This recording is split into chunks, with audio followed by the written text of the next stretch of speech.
Hey everybody, it's JC with Hangar Ready. Hope everybody's having a great day today.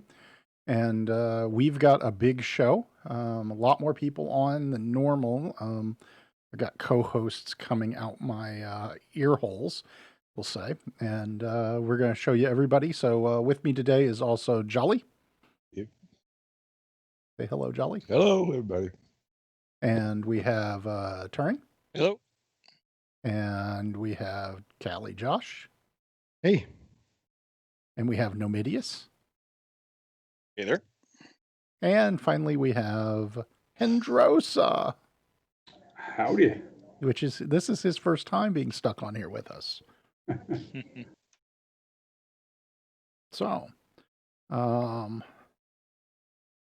apologize. I'm having a little bit of network errors here. That's on with us as our producer, Jaglin, who's here in studio.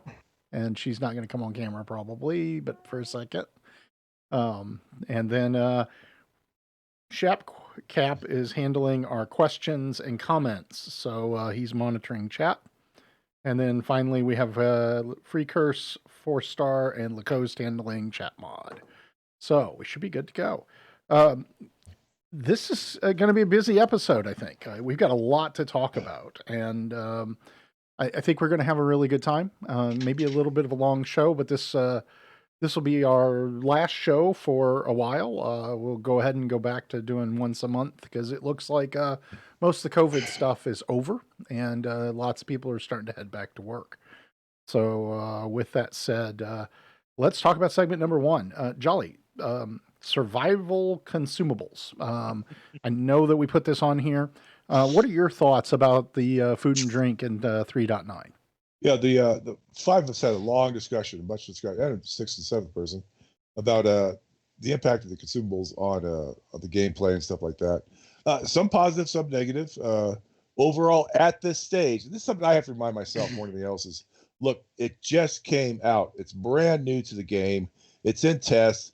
It's got further fixes that have to go through. A lot of fixes, I would say, before it really becomes a part of the game as opposed to a nuisance, which right now, that's all it is a nuisance to the game. But I also understand, let's wait for 3.9.1, see what changes are made there, 2, 3, 4.0, and then it'll get a lot better. I'm going to make that assumption. Part of my concerns is you have to worry now about your water and your hunger. Okay, surprise. You play any survival game, it's the exact same thing you have to worry about there all the time. Do you eat enough berries? Do I kill enough rats? Do you get enough water source with the case of B? Now it's added to the space game. Not that big a deal as long as it's not interfering with gameplay. Right now it's interfering with gameplay. I'm not saying it's going to in the future, but right now it is. But it is alpha, so keep that in mind. There's a really good test was put out there. Somebody put 30 hours into it. I forget the name of the man who did the whole work. I watched this whole video. I thought it was really well done. He's trying to come up with a gauge of how quickly do we lose water and food based upon our activities and stuff like that. He's going to do a lot more testing with the case of B. He thought he came up with a pretty good estimation as for how quickly we lose stuff based upon our activity and what equipment we'd be wearing, etc. However, during gameplay, I found that not to be hold true. I don't know why. I don't know if it's glitches with the case of B. Sometimes your water seems to go down at a steady rate, no big deal. Doing the exact same activities, also it leaps down. So if you rehydrate yourself, things going back up there again. So that part's pretty well still in flux. And maybe that's part of it. They're twisting it around, trying to tweak it, make it better with the case would be. They had said initially, I think it was you go 7 hours without drink and 10 without water, or it's 10 without food. And that's completely lying. Yeah, that's not true. I They're know I lying. would run out well before 7 hours before I need to drink again. So we know that, again, alpha, it needs to be tweaked further. Well, hopefully that comes out something like that. That's my general view of the whole thing. Right now, pain in the ass, but also realize it's under development. Okay. And Turn, what's your thoughts on the cruddy stuff? Well, I think again, if you take the viewpoint, just like Jolly said, that it's an alpha test. So what does that mean to me? That means they're ramping up the effects in order to test whether or not it's working or not. Right now, that means things are going to come faster than what was previously kind of laid out in the discussion. I think when they were talking about that 7 hours or 10 hours, they were probably talking about end state of some sort. Now what I find is that once you start to lose hydration in general is the one that really is kind of inconsistent. Once you start losing hydration, it will drop at an inconsistent rate sometimes. Even if you hydrate back, it's almost like it'll just go right back to starting dropping again. So once you got that, once the timer clicks over, or once the light bulb goes off for hydration, you are always going to have a hydration problem for that gameplay session. It does not matter what you do, you will continue to experience a hydration problem. Food, I haven't experienced a drop so much in that. That looks like it's kind of set to that activity dependent or overall timer dependent piece of it. The other thing I find that is real frustrating is that once you take one sip, I mean, I like the mechanic of opening the bottle and doing all that. It's great. But once you take one sip, you can't stow what's left in that bottle back into your backpack. You either have what's to up with drain that? it. You either have to drain it, or you have to Litter now of the ship. it's really nice. You can share it with the rest of your team, and that's fantastic. I think Jay Jolly, last time we've been playing over the last few days, we've done that. I mean, we've kind of shared and helped each other out. But this one and no stow anymore, that's kind of stupid. The other thing is you can't store everything. So bottled items, fruit, and the MRE beef chunks that you get are the only things that can go into your backpack. Everything else, you just got to eat it right. You got to eat it right there, and that really kind of cuts back on the ability to go to say a rest stop and pick up something, because all you can pick up is the bottled water. If you're lucky enough to grab the one that's go to the one that's got the green juicer kiosk, you can grab something else that's going to help you a little bit with hydration or fruit. Otherwise, you can't stow those burritos or those hot dogs, baby. You just got to eat them right there. Yes, it's an absolute nightmare. Now, Josh, you haven't been playing a whole lot, but have you got to experience the crapola that is food and drink yet? Yes, I have, and I wouldn't recommend sharing your drinks during COVID-19. But I think it's safe on Star Citizen. Yeah. But no, hold on. But placing the bottle onto the countertop in the Carrack seems to cause desync. It turns you into a specter.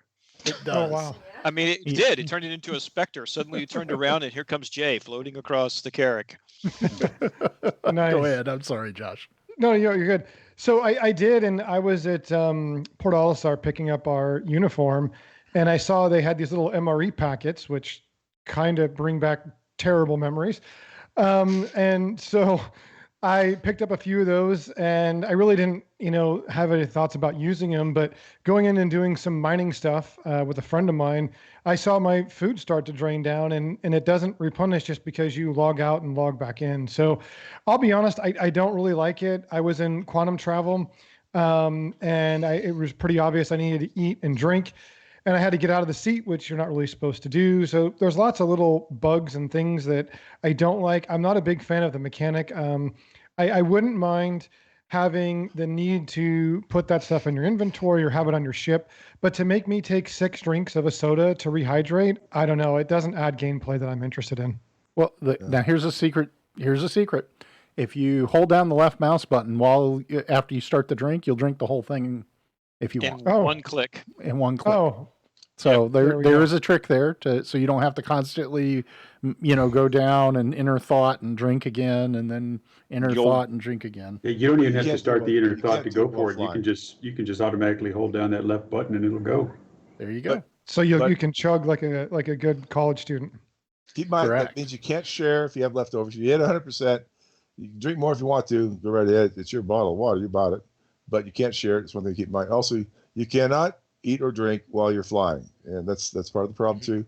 I guarantee you have enough box nasties while it's flying. You can indeed carry out that task. Yeah. So that's something that you work on, too. Yeah, and if you're a single seater, you got a real problem. Make sure you're well fed. So you're well hydrated before you leave this port. The one thing that comes into play that's kind of an issue is access to food and water. Now, again, Alpha, I'm sure they're going to expand them out more, There's only certain places you get certain things. Port All-Star, for example, during initial testing, you can actually get both water and MREs at Casaba's. Now you can't get the MREs. It's water only. It's all you get there is water, nothing else. That's it. And some of the R&Rs, for example, I left an R&R today for L5, I think it was. Water only, nothing else there to eat. So you have to make sure you have to walk around that stuff in your backpack, as the case may be. Some fan made a great map, beautiful map of a new Babbage, laid out the whole 9 yards, everything that's there. He really did a great professional work. And I'm looking on the map, and he showed the food sources, where you get food and water at. That whole beautiful base, and there's 3 locations that you get food and water. I thought, you know what? That means the rest of the stores are absolutely useless to me. I don't care. They're pretty, but I can't use them in the game. And again, I'm talking gameplay here, not how the game looks. The game looks fantastic. But gameplay-wise, that's a negative. I really wish they would make the vending machines operational, and that would take care of all those problems. Yep. Yeah. And as Chat's pointing out, Jolly, they did put in the MREs back at the weapon shop there at PO. Yeah, at PO. Yeah, that's right. Yeah. So and I would say check all the weapon shops if you come across. They might be there as well. So and then my R&R experience, there are some more accessible stuff that's there, and I remember seeing at New Babbage, there are some places that have the little MRE container that's out. They just haven't populated that yet. So maybe in the future, like you say, they're going to add more options in places. We also found across at Casaba's where the little stand that has all the water, it was out of water. And that surprised the hell out of us. It's like, damn it, no, now. No, I completely agree. Nom, what are your thoughts on the wonderful world of Eat and Drink Simulator Star Citizen? Well, I was very negative on it when it first was announced, and because like, oh great, they're going to turn it into Ark or Rust, but it's not as bad as I feared, but more than I thought it would be right now. I was hoping it would just be kind of something enough there for the our role players to mess around with, but it actually is a factor. It's a massive nuisance. Yeah. Well, if you look in your journal in game, there's a whole note on nutrition. It explains it says what all the buffs and debuffs are, like energizing and all that, but it's not always clear. And you don't always know to what degree it affects it. So you got things like, I think, which one was it? Synergy? No. Cruise Flow. It has water and food in it. Right. But it buffs both. But it does, if you drink it, you see a little plus sign occur over both water and food. Right. And hopefully that prolongs the period where neither are going down. But we don't know how long that's going to be. That might be something that's, even if you're already at 100, that might be something worth for a pilot of a Hornet, say, who can't get out on a long flight to drink. Maybe he'll drink that just before he gets into the cockpit so he has more fly time. Yeah. It would be nice if they could give you a little bit more information on that HUD, and I don't mind even just going into my inner thought where it expands out those little temperature and food and water icons.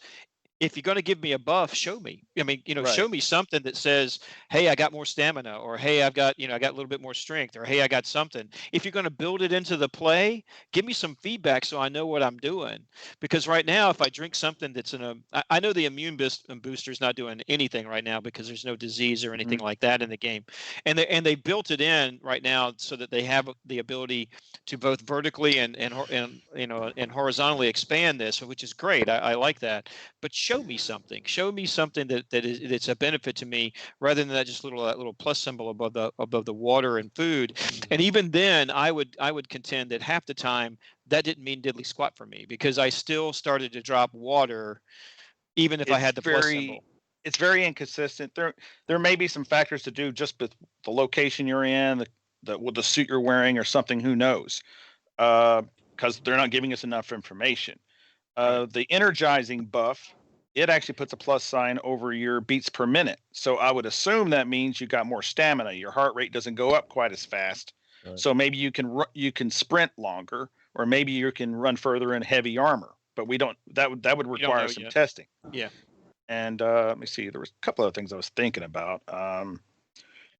Yeah, just the no stowables. The R&R stations is really where they need to put that stuff so that it's really accessible. And vending that's machines. Well, I think the other thing too, Nom, turn on would the vending be machines. Big vending the pits, they'll live off of it. the other thing is, why don't you put something at a spaceport? Who here hasn't landed at an airport and there's not something to buy when you walk off the flipping plane?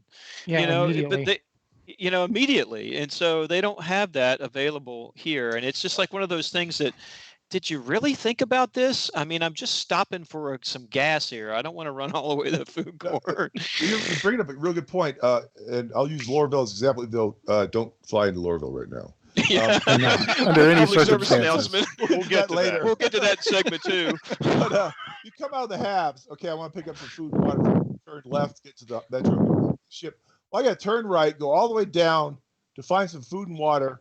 Load up with that, then come all the way back up to get to the metro and go get my ship. Get really playing the game. So that's the reason why there needs to be some convenience given to the players when they're getting that flow going. Get actually into the game itself, not playing around in a space station. Oh, yeah, if they want to make things for us to do, I think we'll get into this maybe more later, but mining has some deep things where you can learn about it, and they've got mining consumables. And that's interesting to me because you're talking about a real gameplay mechanic that has a benefit to you and it is part of the intended design. I just can't buy into the food thing. I don't like it. I don't want to have to discover it. Again, I don't mind having to carry it or be on my ship, but I don't want to have to stop and eat. I want to be able to do what's in the game, and I wish they'd focus on in-game stuff that's intended, not adding things like this, in my honest opinion. You're bringing up a really good point, Josh. That's a good analogy, too, is the mining expendables that are out there. Here's mining and my ability to do it. And then if I want to, here's some additional stuff that can make it do better. Right? Food and water, here it is right now. I get stuff that make me do worse unless I take care of it. And so that's something to keep in mind, but that's a good analogy. Oh, and keep in mind, you can only carry 8 different types of items. They have to be absolutely identical in order to stack. So if you go over, you see like 3 different types of water. Oh, let's get one of each. That's three of your 8 slots, buddy. You may want to get Jolly, 3 of one. Jolly, actually, I tested that. That's not correct. Oh, yes, it is. I got it right now. For us. I know what you're saying. You got 8 slots, but it's kind of maybe I don't know where it's a bug or not. But I've loaded up 9 different types of items. Of course, you didn't see one. The moment I cleared one slot, the one that was missing showed up. So it's still there. You just can't see it. You just can't access it. You just can't access it. Access it. So you can store more than 10. You store up to your limit. I mean, you can store as many as you want, as long as you don't store more than the suit can hold. But you can only see 8 things at one time, and you can't select among the things you can't see and bring it to the front. Right. Well, before we continue on, we need to bring Hendrosa into this conversation. The jailbird should have some opinions on food and water and trying not to die from exposure. So tell us about that, Hendrosa. I know the rest of you guys have kind of beaten it to death here, so I won't harp on it. But one of the things beat it, kill the horse. So my main thing that I wanted to kind of get across is I have to disagree with Josh just a little bit, because I do like the fact that, how many games do you actually see out there nowadays where it's incorporated, food or water and things like that. And I think the time thing is pretty accurate, as far as water goes and being hydrated. And I really haven't had to, eat food. If I'm sitting there and I'm doing like one of my streaming sessions, I look down and I really don't have to eat food. But as far as hydration goes, how many games do you say, like, you see it when it pops up and it's like, hey, why not take a break? You've been playing for 2 hours. And I think it's a good thing to relate in the real world. Like, hey, you've been into this for so long, and there's times where I'll be like, damn, did I even take a drink that whole, that whole streaming session? So it kind of helps out in the real world thing. But I think the time aspect of it is kind of on point. Now, I will agree that, yes, it's a brand new mechanic coming in, and there's still a lot of work to be done. But in some of the ships, we've already talked about the fighters, but some of the ships, especially the multi-crew bits, they need to find a way, and they need to find a way, I think quickly, kind of what we were talking about with making it accessible. If you have to land in a fighter, get out, not having to run all the way in, just hit the vending machine right there, get back in your ship and go,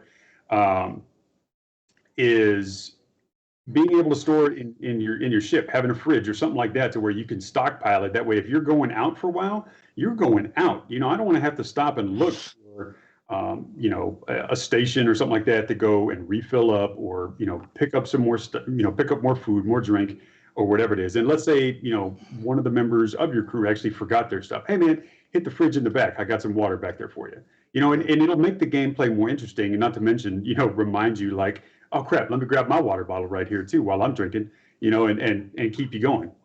It sure seems like they should have. It sure seems like they should have. I don't know, on some of the larger ships that are recent, gotten the kitchens working where you could stock food in them and things like that.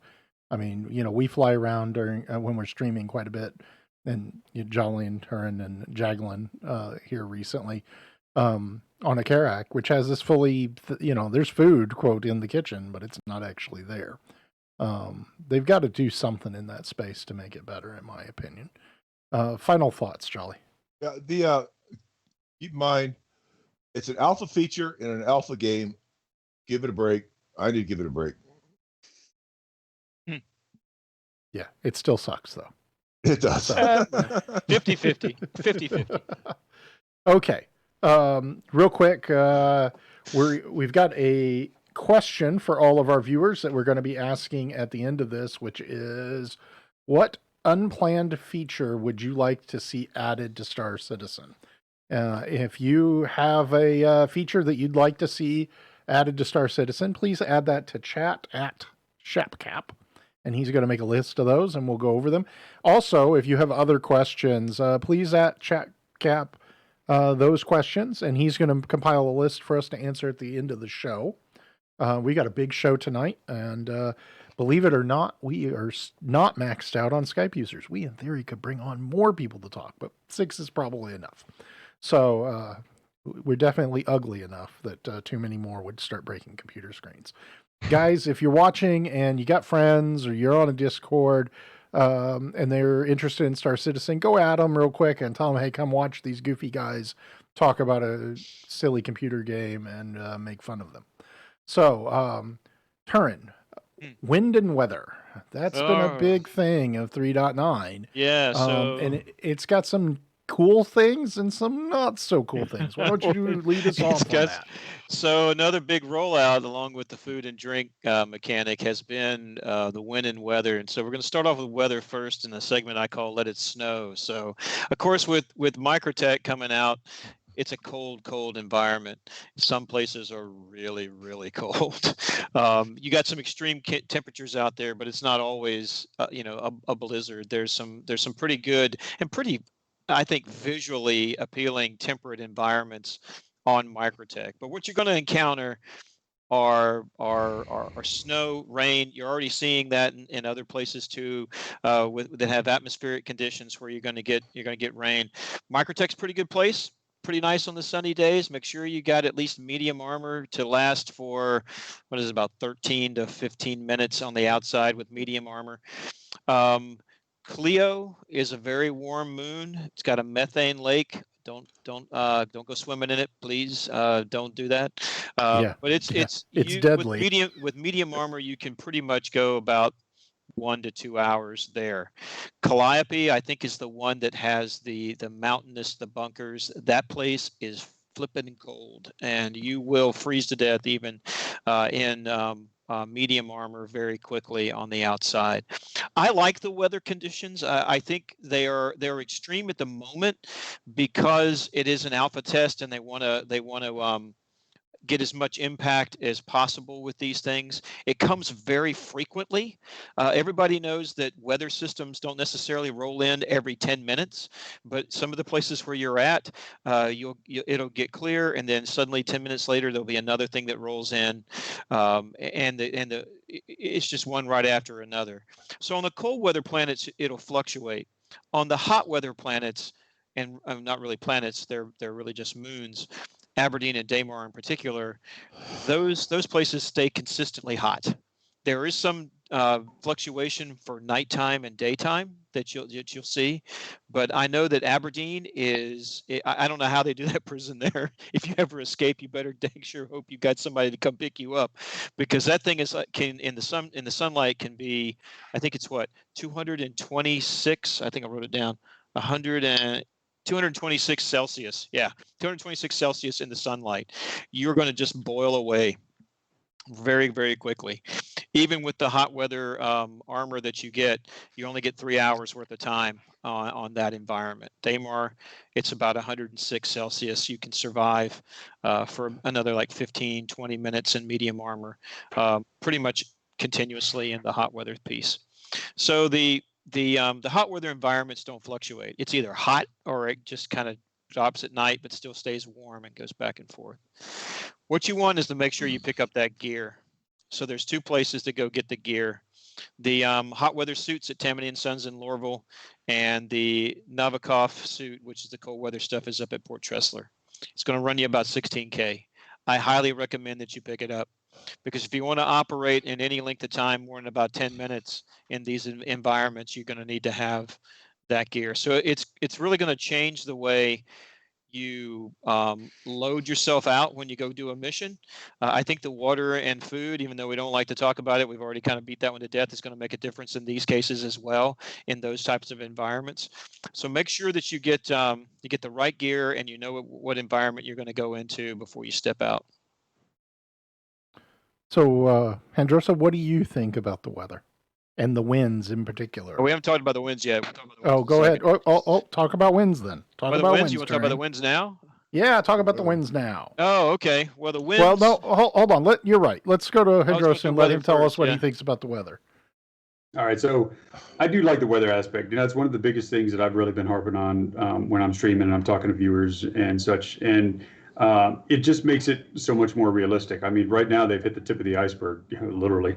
I can't wait until they get like thunderstorms in, the rain, the hail, anything like that. They can really, damage your ship, make it, fly differently, the whole 9 yards. I mean, we were talking as much as, something to where, like, if your ship is able to get struck by lightning, does it fluctuate your power? Does it turn it off? Have you descend a few thousand feet and then, you're able to start it back up and keep on going. I love that kind of stuff. Now, I haven't spent a lot of time, ground weather wise, out in the suits and things like that. So, Turin definitely has the upper hand there and the knowledge. But I mean, it looks like they've got you covered with the hot suits and the cold suits. But with the wind effects, I think that they really kind of need to get some of those under control a little bit, because I've seen it affect folks in the hangar. So again, it's kind of like going back to what Jolly said. It's in alpha right now. They got to fix this stuff. But I think it's a great idea. Now, I have been doing a lot of mining out on Microtech, and I understand the lore of the gameplay. Terrafon and I were talking about it last night and everything, and why we're getting so many storms on there. So in some areas, I think it's a bit much, but I understand it's where they're trying to go with it, and we deal with it. I know we'll talk a little bit later about this stuff, but I think that they really need to implement ways of dealing with the weather, especially, in like the 30th century, where they're at. I mean, come on, we've got stuff nowadays that we can have correct for weather. So you mean walking at a snail's pace on top of a building at Microtech to deliver a box isn't fun? yeah, that too. While you're looking like a frozen popsicle. Yeah, and your face shield's freezing over. Yeah. And I actually like that piece of it. I mean, the visuals and the mechanics they have built in as you slowly get more and more colder, that's pretty cool. I mean, you definitely feel it. Again, is it a distraction? I mean, okay, I'm cold. I mean, I got it. But I mean, I do like the way it looks, and it does give you a little bit more feel for what's actually going on. I think it's cranked up a little bit to like 11 or 12 right now because they're testing it. I hope so. I hope they dial it back. I think that's more of an indication of the wind problem, and I will say, we'll just move right on into the winds. The winds are a problem right now. I got it. It's testing. But it's a twister, man. I mean, whatever the winds are at, there's no little or just a light, gale force. It is a onslaught Cat 5 hurricane. Most of the places you get. How many of us have spawned into Lorville and seen your ship up against the wall inside the hangar because there's a windstorm outside? How many of us have seen the video of the reclaimer that gets blown and tumbled across the landscape on Hurston because it's windy? Now, an indication of the winds or a mass problem with the ships. I don't know, but it really is a problem. I can remember the very first time we encountered it. A group of us came down onto a bunker, and we were in a Cutlass Red. And as soon as he turned the engines off, we were getting ready to jump off the back end of the ramp, and the thing just started to slide all the way across the landscape. And it's too much. It really is just too much. Constant tornado. Yeah, wind shouldn't be affecting the ships that much. Real quick, on weather, okay, cosmic background temperature is minus 235 degrees Celsius. You tell me why my spacesuit can't survive just fine on Microtech. That said, keep in mind, I think this actually adds the gameplay by requiring me to figure out what equipment I want to have for what situation. So, not realistic, but I like it. I think it's a big plus to have that temperature requirement in there for your gear. I like it a whole lot. So, Nam, you've been fighting some of these winds while doing some prospect mining. Tell us what your experiences are. Well, what I've experienced flying a prospect. Now, a prospector has never handled that well in atmosphere, which is by design. It's not supposed to. It's not aerodynamic. It's just not that kind of craft.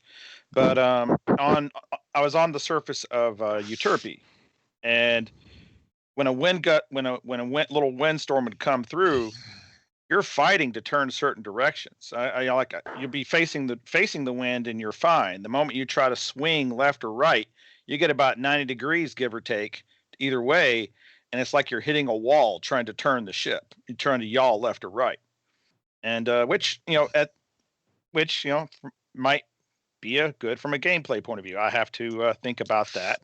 You end up having to maneuver a certain direction to get to where you need to go because you can't just go straight there because of that. Because you're in an airstream with a drill bit. Pretty much. I mean, that's what it is. Yeah, definitely. It's kind of cool, really, when you think about it. That it's forcing you to make those decisions. Don't forget, also, we got between that and visibility issues too, because sometimes it just goes white. You can't see a darn thing. Yeah. That's true. The big gameplay. Sorry. No, does the game actually have wind? What I'm saying is it wind or is it uncontrolled flight control inputs that the game is inducing on you? For the point you brought up there, if there's a wind direction it's coming from, I stick my nose into that direction, I'll fly a lot easier. I'll land a whole lot easier. That's what happens. What happens. If you get 90 degrees to the winds, you lose your flight control ability in a lot of cases. All right, I want an ATIS that's set up at each one of the ports that are out there, so I know what the winds are. No, we'll go back to the old weather. We need a weather sock. I want a sock. I want a sock. Hey, I would like. Most aircraft can have a speed and direction and speed indicator, right? I mean, that's something. I think that's something that should be there. The little marker when you're flying around. What century are we in? Yeah, the 30th century, right? The ships that don't have that in the game. They all have that. They don't have a wind direction indicator. No, not a wind direction indicator, but it gives you what direction your nose is going in. You could tell. It gives you a momentum marker, which it doesn't tell you what the air's doing around you. Well, yeah, but most aircraft you don't have that in. Oh, I think with GPS it does. Well, yeah, with GPS, but anyhow. That ancient 20th century invention. Yeah, that ancient thing that we don't have, which we're going to get to. Yeah, we're going to get to it later, but we're going to get to that. There is one gameplay aspect of this, though, I wanted to point out, and it's that because of these factors of visibility and affecting your ability to maneuver. Remember when they first came out with the vehicles, people were like, well, why would I drive a vehicle? I'll just fly there. Well, there's your reason. It may be some places may be too damn dangerous to fly, and you'll have. We had modern avionics. Oh yeah. Well, we found that out the hard way. Oh well, Jay almost found it out the hard way on Calliope when he decided, it's only 250 yards to that bunker. I'll go ahead and start walking. And so I asked him. You sure you don't want me to pull out that Ursa rover? Nah, no problem. I'll just go ahead and start walking. About halfway across, he's like, maybe you better pull out that Ursa rover. I don't know that I'm going to be able to get back. Because I don't know if I'm going to be able to get back. So yeah, so that, and I agree with Jolly. Even though right now I think the winds are too high because they're in the testing phase and they're just getting feedback, et cetera, et cetera. And I think they're going to dial those back down. And I think they're also going to change the frequency in which storms and other things roll through environments as we make it more realistic. But I think this really, really does add a level of immersion that you don't necessarily get in other places. Yeah, some games that I've played, you hear the winds, you hear the rains, you hear this stuff, but it doesn't necessarily always impact you. You know, there's some games you play that your armor doesn't work as well when it's wet. You don't get as good protection, or it's not as, your sword's not as sharp or something like that. We've all been in those cases.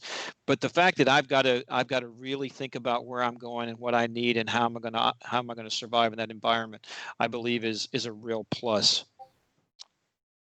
Agreed. Yeah, I agree. Yep. So, anybody not gotten to talk about this that wants to talk about it, speak up now. Josh? I think what I have to say actually transitions well into the next segment, and that is a way to, navigate through that stuff. What, So you're I going to think steal Jolly's. You're going to steal Jolly's thunder there, and he's going to kill I'll you. intro it and let him go with it. Okay, hand it off to Jolly then. Go ahead. Josh, go ahead.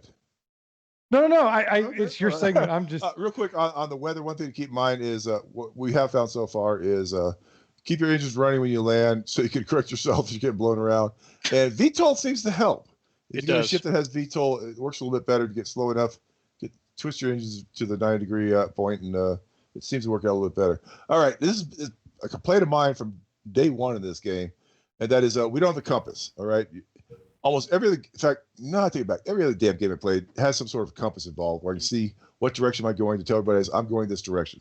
This game does not have it, and we're talking about moons and planets and stuff like that. We really need a compass involved in this somehow. I know we have beacons, but the beacons are insufficient. First, I have to go to that point, lay down a beacon, and the beacon use right now is a matter of giving out other missions. No, I just want to mark a point so my buddies and I come back to it, and we can't do that as we speak. We all know, and you can put up that first graphic, Jaglin, the one that has the OM picture. Okay, we all know that OM1 is to the north, OM6 to the south. You got 3 and 4 other ends, 5, 6 other ends. And so if you can tell where OM1 is, which you can't always tell where OM1 is once you get to atmosphere, or certainly when you're on foot or on ground, then you don't necessarily know which way is north. Now, if I know which way is north and I know which way is going to be east and which way is going to be west, that gives you some sort of direction to go to if I want to. But that's not precise enough. I need something that tells me you need to go 120 degrees heading from this location, where the case may be. So that needs to be added to the game quickly and easily. And why? There's no reason why they can't do it.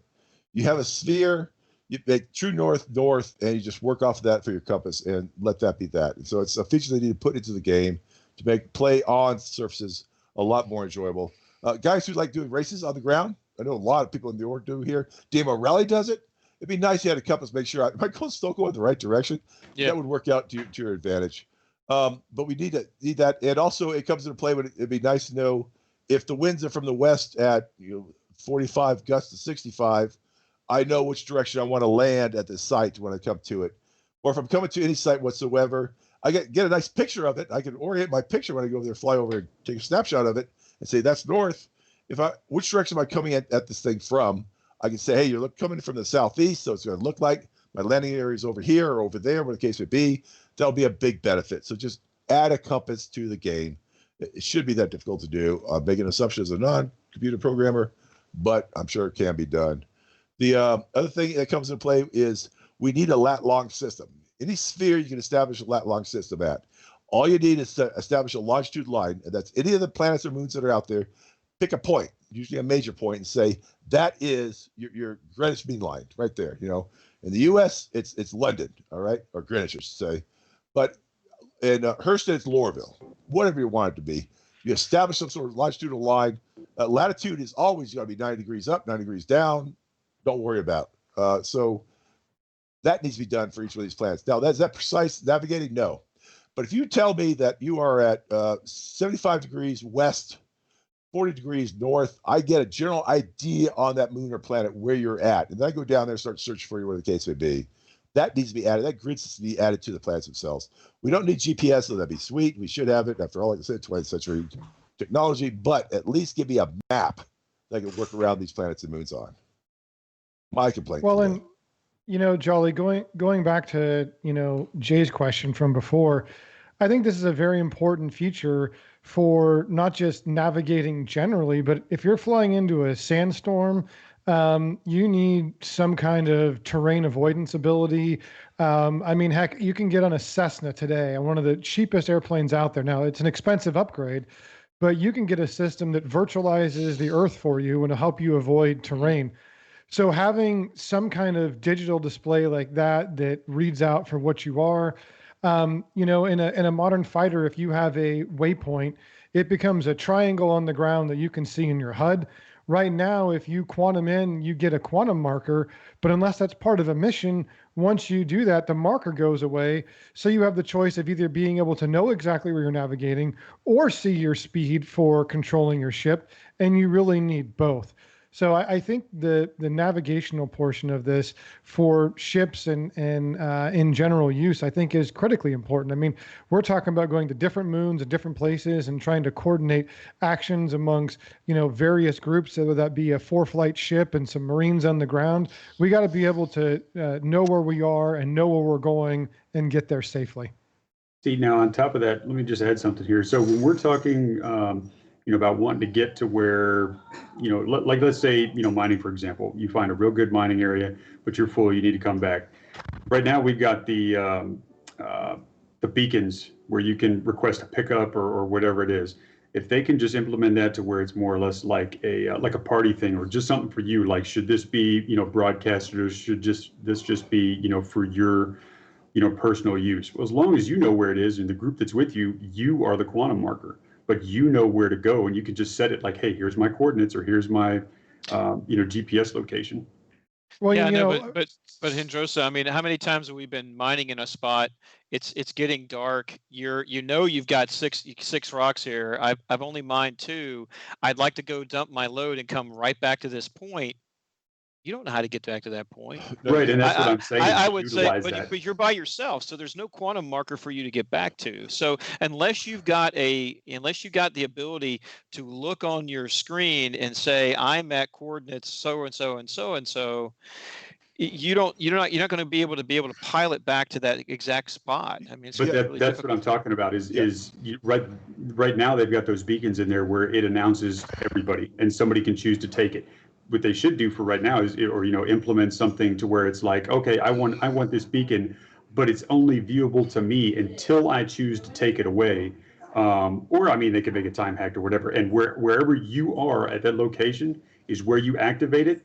You see it, and only you see it. Yeah, I don't mind. I mean, I don't think that works. They were gonna. I know for landing, for like, what is it? Land certificates or whatever. There's a stake you can put in the ground that's supposed to do a beacon or something like that. You need to have a pack of those where you could either drop something off or, absent the lat long, being able to lock a coordinate in on a location, you need to be able to mark something so I can come back to it. Yeah, and save that for future use. I mean, there's some missions. Well, that's even longer term. Yeah, no, that's what I mean. Long term, like when we go on some of those missions, if you chase some of those delivery missions, it takes you to a drug lab where you can pick up some of the illicit stuff. I'm not saying be a drug dealer, but you may want to mark that location. So, you may want to mark where a mine is or a cave. I think that's very integral. I mean, even GTA, you can, Grand Theft Auto, the game, you take a picture of an area and it marks it on the map so you can go back to it. I think that's a critical feature of, hey, I found this cool area, let me come back to it. And even more importantly, we used to only use visual cues to get to the drug labs, right? Well, now with all the blowing winds and the storms and the dust clouds and all that kind of stuff, you can't use and then Planet Tech 4 came along and changed all the landscapes, and so all that stuff was completely thrown out the window. Well, and more importantly, if you're going to be in a big ship and you take off from that with another smaller ship, which would be great. You fly in a Karak or whatever you've got.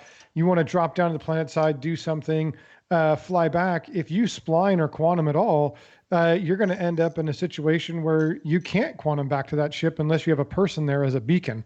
So in addition to that, I think your ship should be able to be marked so that you can get back to it if you leave from a smaller ship. Yeah, somebody brought up, you can drop a box there. They'll last for a period of time. We can do that. We've done that. It does work to an extent. But I think actually, addressing your idea would probably be the simplest. Just take the current beacon system, change it to only me, party, all, and drop it at that point. And it can have a timer on it. Hey, it's good for 45 minutes. It's enough for you to offload, come back to that same point. How do I find that point a week later?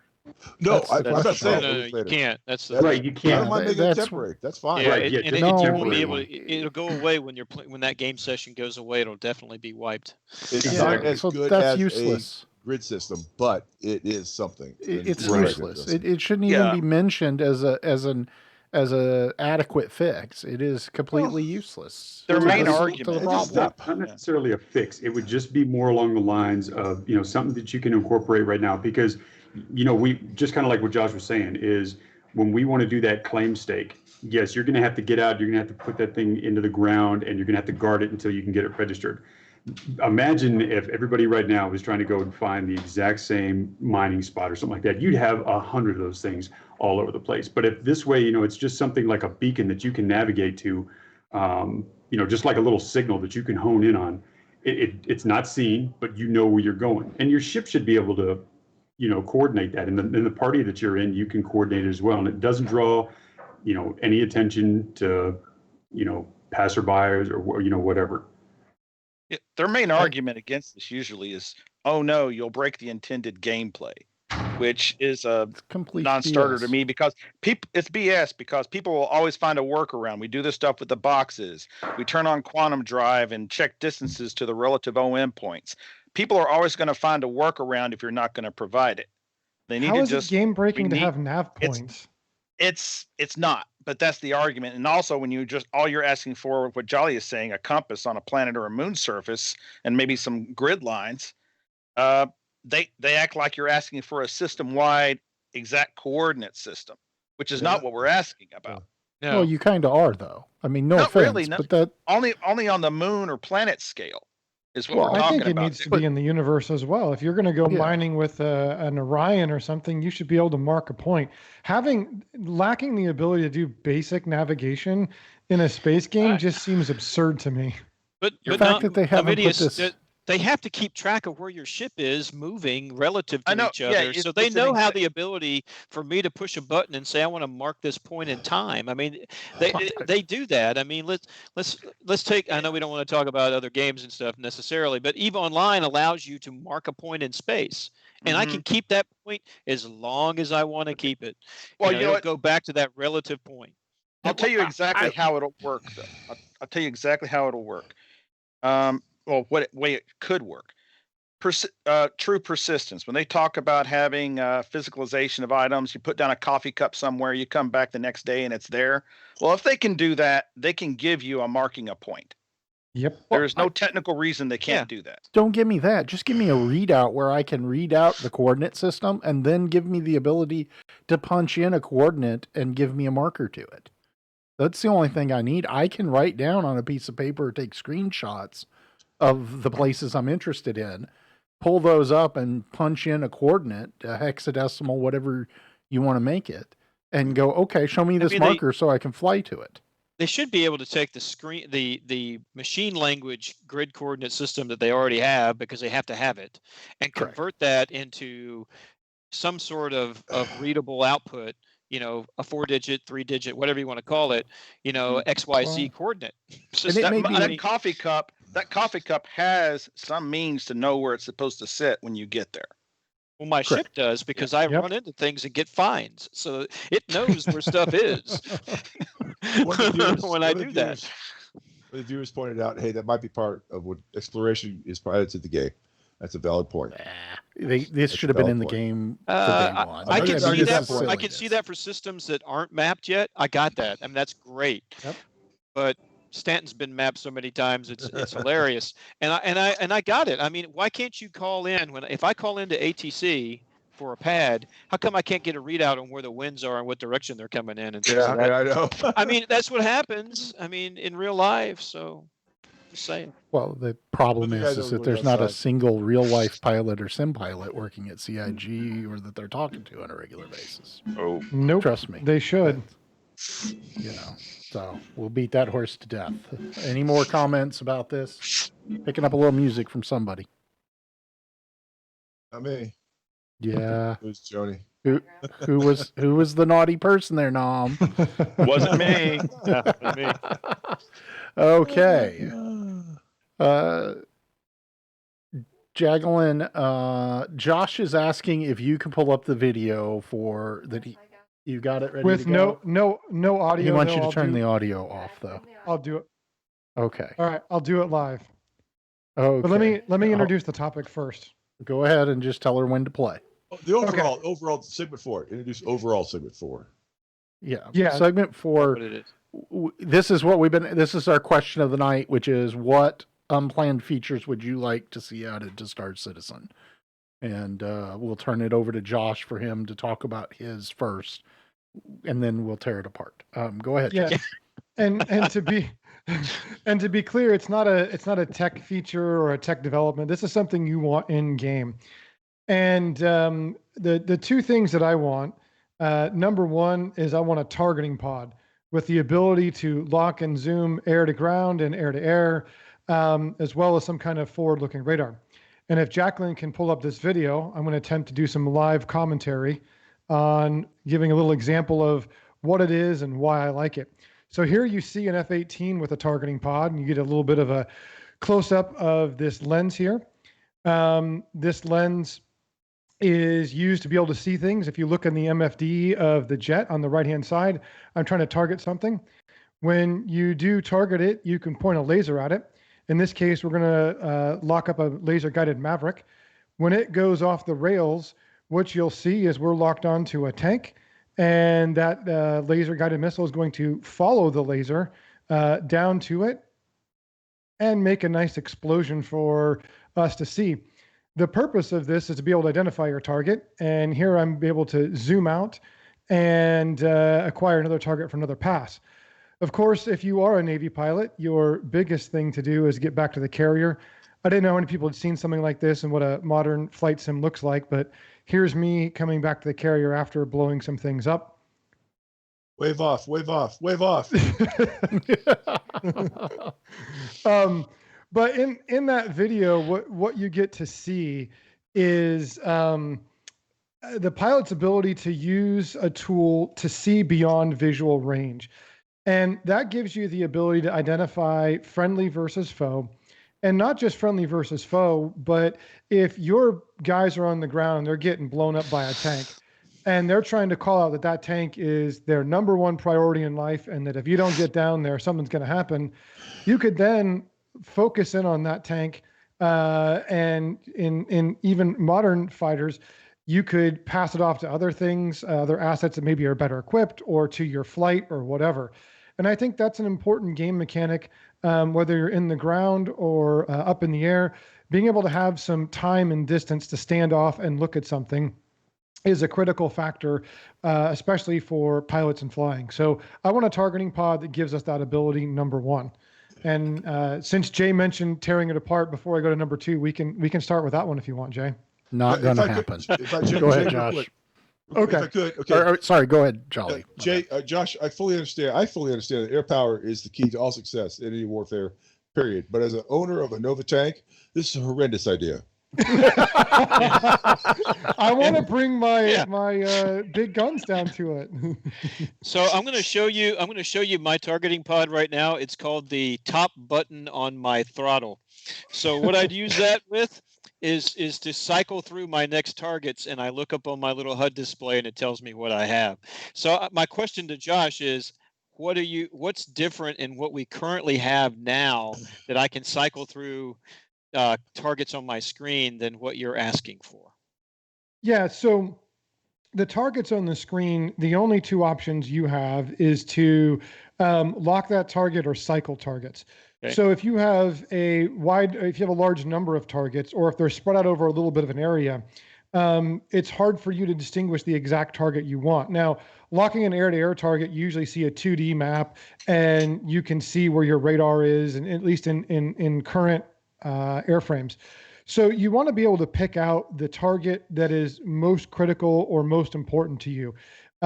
Some of those targets are not immediately impacting the fight. Some of those targets are, and you want to be able to not just cycle between them, but identify it and verify if you're in close air support, in close proximity to other things.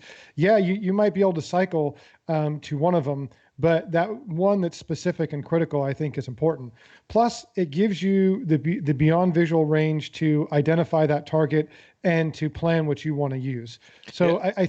I think it's just an extra layer that could be built in really easy. I could see some lore saying, hey, look, modern fighters right now, I believe you can look around the ship and see outside.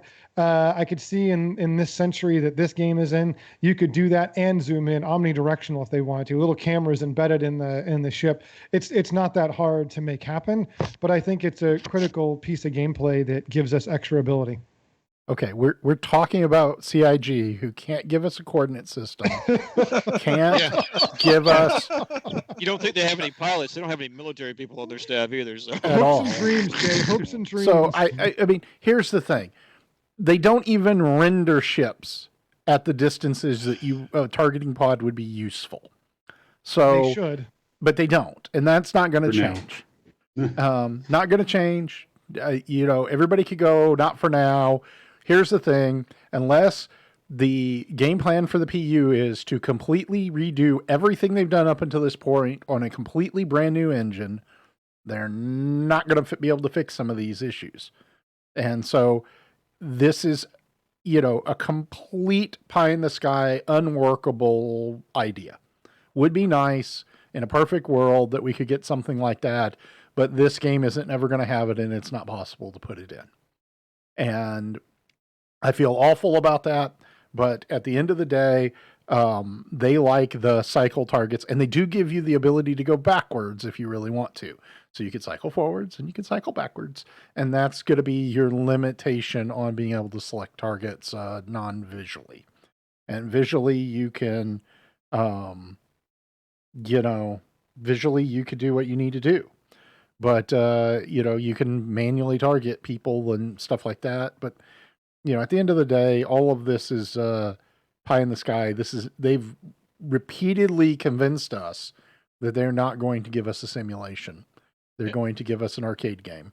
Now, I can see one of Go the ahead. things that Josh is trying to get to be very useful, and that would be the ability for me to put a laser or a marker on something that I can't lock, i.e., a building, a door of a building, something of that nature, and be able to to laze that Yeah. point and be able to then have something fire in and hit that point. Now I think that is very effective That would be and wonderful. and be very useful. Wouldn't And hold it's my all breath part of that that targeting CIG would. pod type system. If I understand, I got to remember I was a medic in the Air Force, so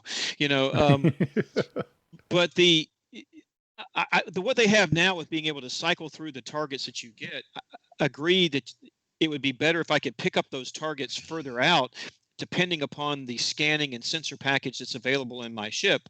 Because if I've got an Eclipse or I've got a Retaliator or I've got a surveillance ship, I don't want to have to drop in at 5K in order to be able to pick up a ship. I want to be able to sit out there at a much greater distance based upon my scanning package and be able to pick that up. But Well, having and the that's the- ability to laze down and put a marker on something that is not emitting a signal of some point, and that's really what you're trying to do, is you've got something that's emitting a signal, therefore I'm able to lock onto that signal somehow and put it into my targeting system. If it's not emitting a signal, I still want to be able to drop a bomb on it. So I would And go. that's the whole- Hold on. I would go one step different than that, and that is, I think a realistic solution to this would be that somebody walking in their door and going, "Hey, there's this cool thing called Link 16 that all the aircraft have, and we should implement that with parties, so that if one ship or one asset in the party can detect something, the position of that becomes known to everybody else in the party via this Link 16 system or communication system. That would be helpful. And then if they ever do give us a scanner for Marines, which I think we're going to talk about here in a minute, or handheld scanners that could, for us to project targets and things like that on the ground, that would be incorporated into that system. That's something you could make the argument to, because they don't have to recode anything.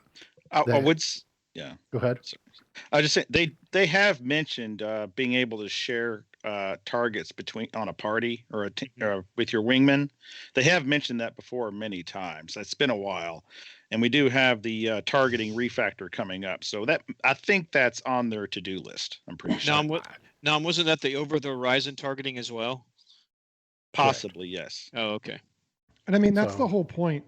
If you're going to have a ship, the entire idea of that spaceship or aircraft is to give you time and distance so that you can stand off from the target, make decisions, and have an impact on what you're doing.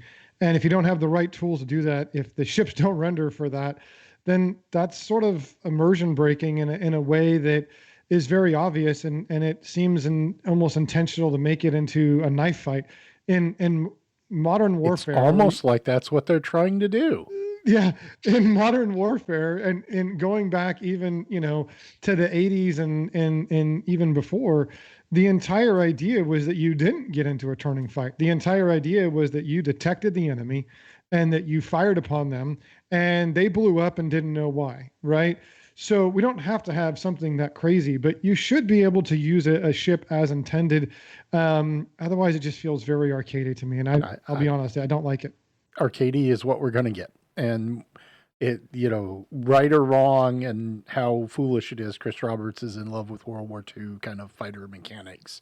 And I think that he's going to gimp everything to what modern technology could give us, let alone what, 500 years in the future, 1,000 years in the future would give us. I'm going to get tears in my eyes. Well, go ahead, because better to get the crying out now than later, because it's coming. Am I that hard? I think we've beat the navigation with planned waypoints to death. Not going to happen, probably. It would be nice if they'll give us the ability to put one waypoint down for navigation by hand, but I just don't see that they're going to let us go in and plan routes of waypoints ourselves anytime in the future.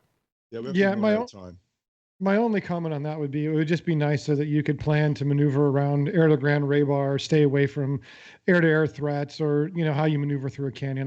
That was why I was put it on there. But yeah, I agree. We're probably not going to, but we should. Should, if you were building a simulator instead of an arcade game. With a compass and a map, you could actually do it. With a compass and a map, you could actually do it, but we're not going to get either. Well, we may get the compass if we're really lucky. We're not going to get the map. Mark my words. Grid system. Okay, Jolly, your two items, and I think one of them we've beaten to death. But the other one is night vision. I mean, come on, guys. This is 1970s technology, light amplifying devices. Right now, on the civilian market, if you want to, you can get them, $13,000, color night vision goggles.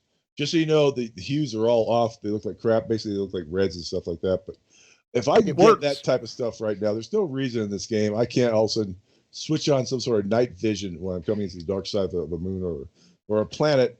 It doesn't have to be great. Downgrade the vision. I absolutely agree. You want to make it to a little circle that I have to look through? Fine, I don't care. But give me some sort of night vision. It's kind of ridiculous, but we don't have it right now. I mean, this is even less of an ask that Josh had mentioned, the terrain system out there, which currently exists, allow you to see the terrain without seeing the terrain. So give me that. If you can't do that, for God's sake, infrared headlights, they're all horrendous.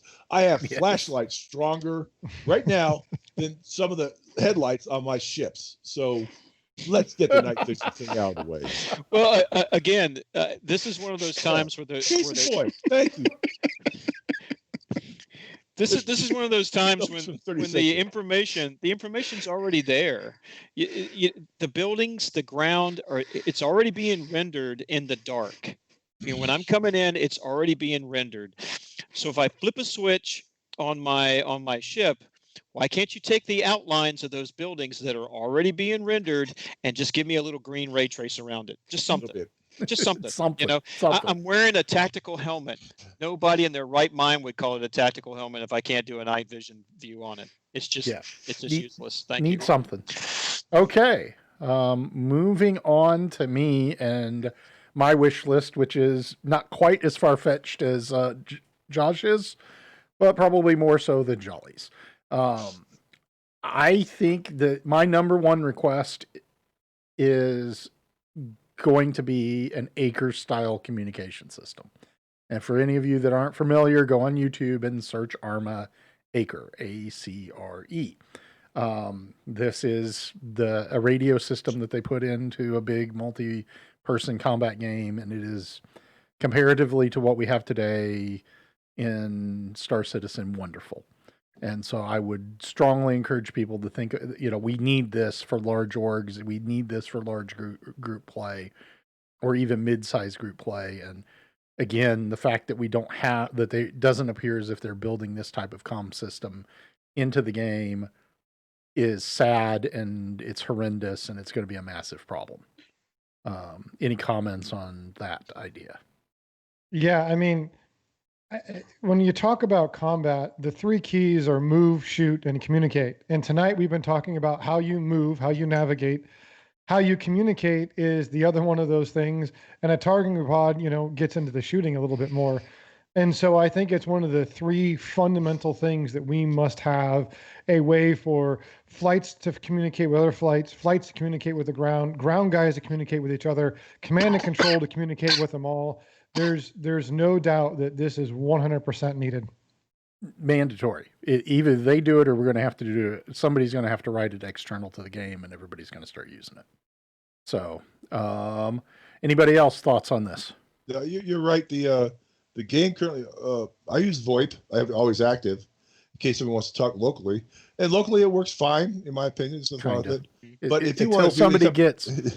Let me put one asterisk on that, Jolly. It works great when they're at 49 meters, but when they're at 51 meters... Forget about it. No. It's a cliff. And the game does have the ability. I call Josh using the game. I bring up a screen, and there's Josh, and I'm calling him. He calls. That's not communicating, okay? That's socializing. You're talking about hailing the target. Yeah, exactly. Yeah. That's not going to hack it. So what you're discussing is, especially when you're talking within your group of players you're playing with, you'll talk to each other, different type of command channels if necessary. It is needed. And I think hopefully sometime in the future they can add something like that to it.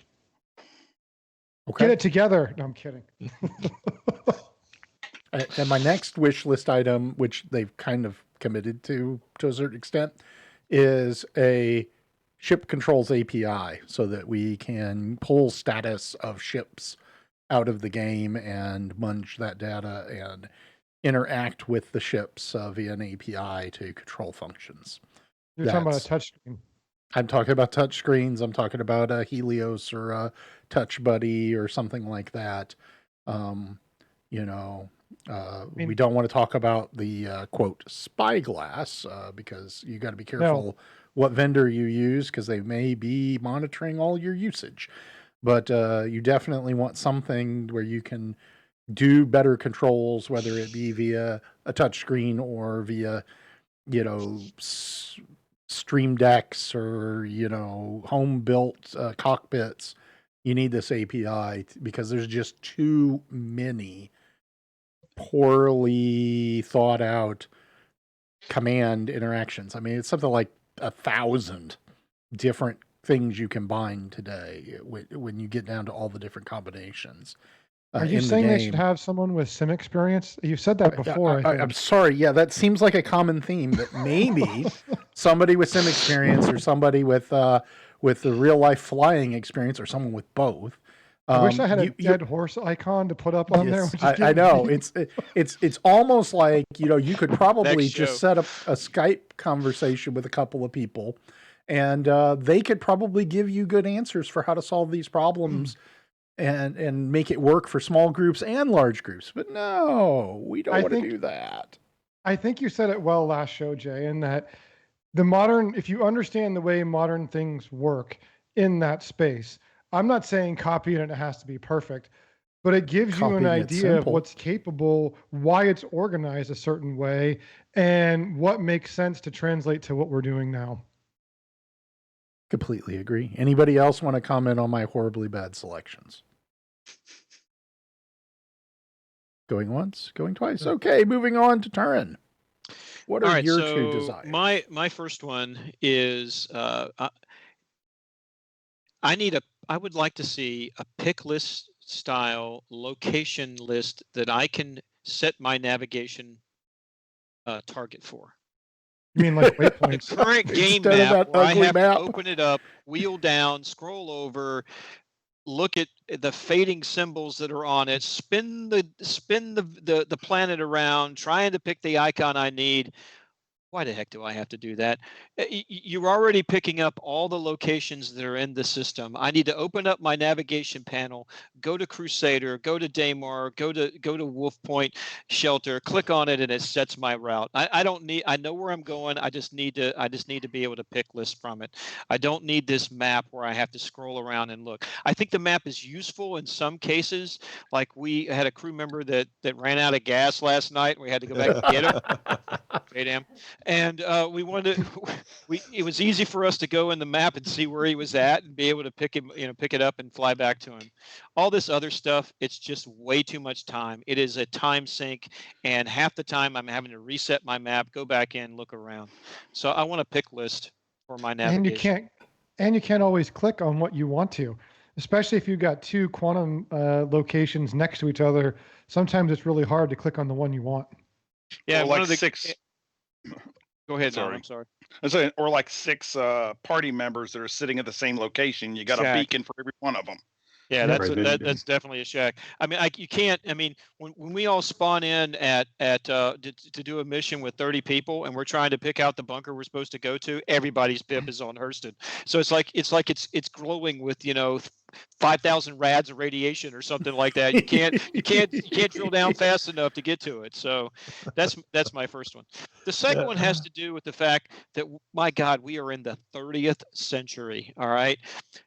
Can I get some transition lens cockpit glass or just a damn good piece of, some shades, brother? I mean, something to keep the sun. Last night we came out at, what was that, Arco 1, Jay? Yeah, it That was thing awful. was like a 1,000-watt bulb. And I just gunned the Carrack and I said, I think I'll pick this spaceship up sometime.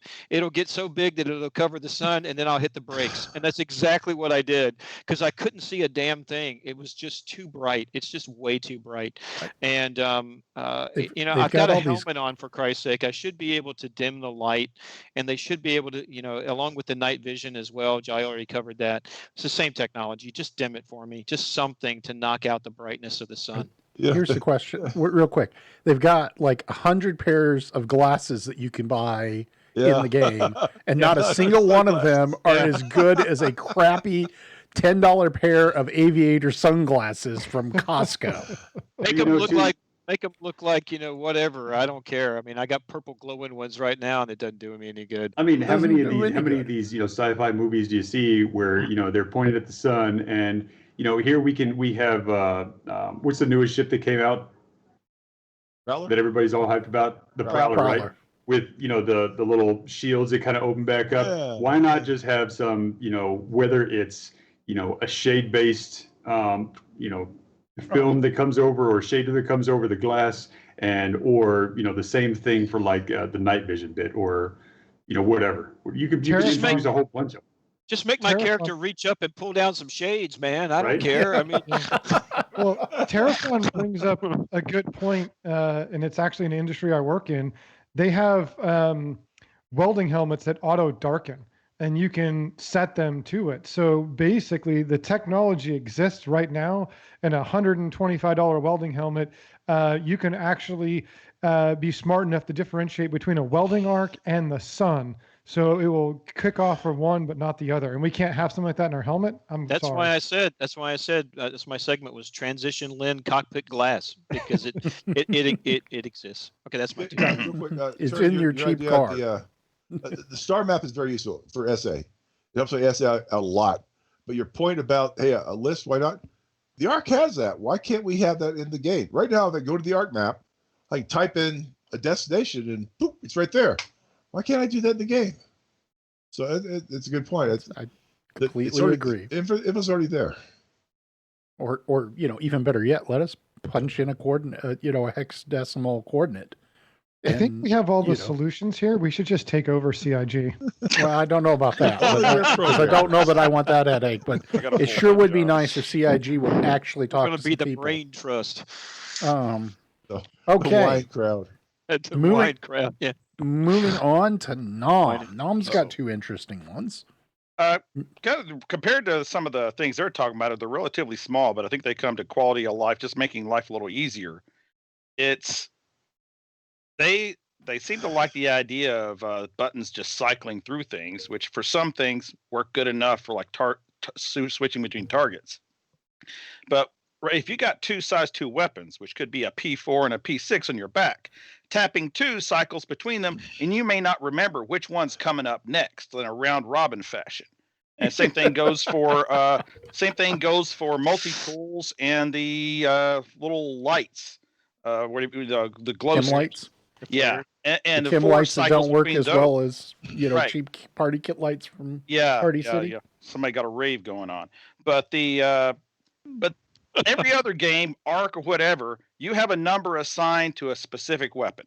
2 should be, 2 and 3. 1 should be primary, 1 should be secondary. It doesn't matter what's in the slot, and you should be able to. Each item on you should have a corresponding 1 button click. Getting back to what Turin was saying about having to go into the star map, they're way too in love with having the whole 3D interface to mess with. So maybe their solution is no, you have to open up the pit system, the hold down F and right click, and then choose the weapon, which you've hot buttoned on the first wheel. That's at a minimum, that's 3 clicks right there just to choose a damn weapon, which is silly.